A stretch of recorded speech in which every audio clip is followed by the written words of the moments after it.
Hello everybody, Chef Eliseo here with two F's because I'm not a real chef. Today I bring you a nice easy recipe to make mofongo.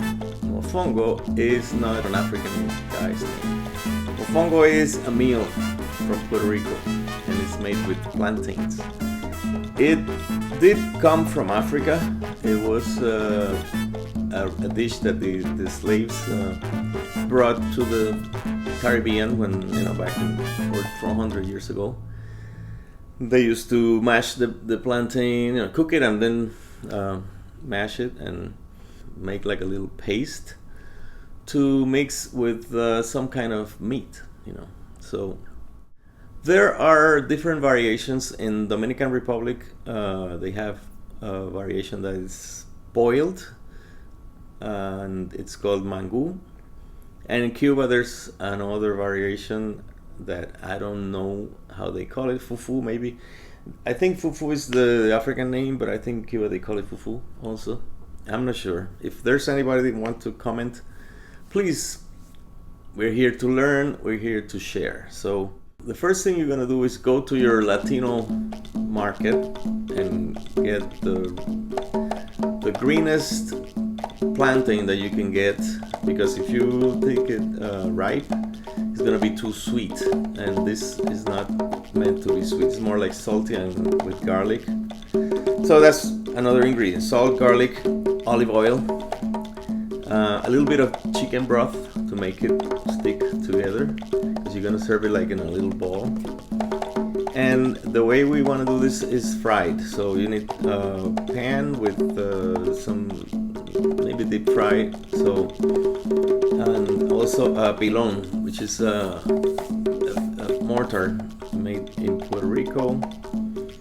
You can use whatever you want, or you can, mash them on a bowl, inside a bowl or something.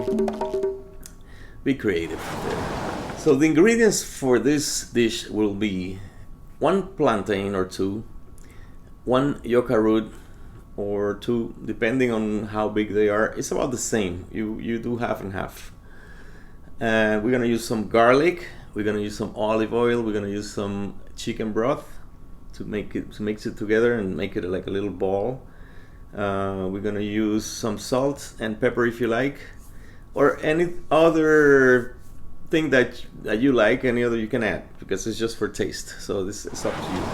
So when you have the plantain, the way to peel it is, see, I like magic, so I just throw it up like this and it comes down like this. See, if you want to do it the traditional way, you just cut a little like that. I already did it. And one here and another one here, about 3 times, and then maybe with a butter knife or one of these things, or a spoon, you can kind of pry it open, because you don't want, sometimes the skin comes out with a lot of meat from the plantain, so you want to just do it in a way that the whole thing comes out like that. Then you cut it in pieces.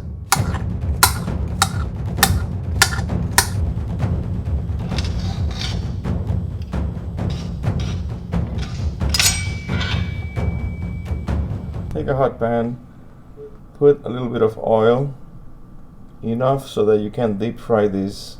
Fry this at medium heat. Don't let it burn, don't let it brown. It's just to cook them. So they should be juicy in the middle and crispy on the outside. So what I do is I fry them. After I fry them, I don't let them cool down too much. You put them in here one at a time and just put some pressure. See, and then that's what I do, because I'm gonna mix it later like this. I already put the yucca here. So what I do is this, and then when you mix it with the garlic and the olive oil and the broth, it will turn into this kind of like a mashed potato. But like I said, you want those crispy pieces, so you don't want to smash too much. After that, you can also smash it here in your bowl. See, they break down really nice. And just mix it with the garlic. The garlic, what I do with the garlic is I use a garlic press. Like this one, because when you put the garlic here and you press, it keeps some of those fibers that keeps you like, sometimes it gives you like gases. You know, I like garlic, but I don't like garlic burps. So use one of these, so you keep all that fibers over here, and then you clean them up and throw them away, and all you get is the flavor. Hopefully you don't put too much. I mean, that's up to you. If you want to put a lot of garlic, go ahead. If not, just use 1 or 2 cloves, you know. After you have it like kind of like this, where you see it's a little moist, I added olive oil, I added a little bit of chicken broth. It's a little moist, it's a little sticky. What you can do is put it inside a bowl, and just for the presentation, you just put it like that. That looks good. In this case, I have a tuna salad because it's summer.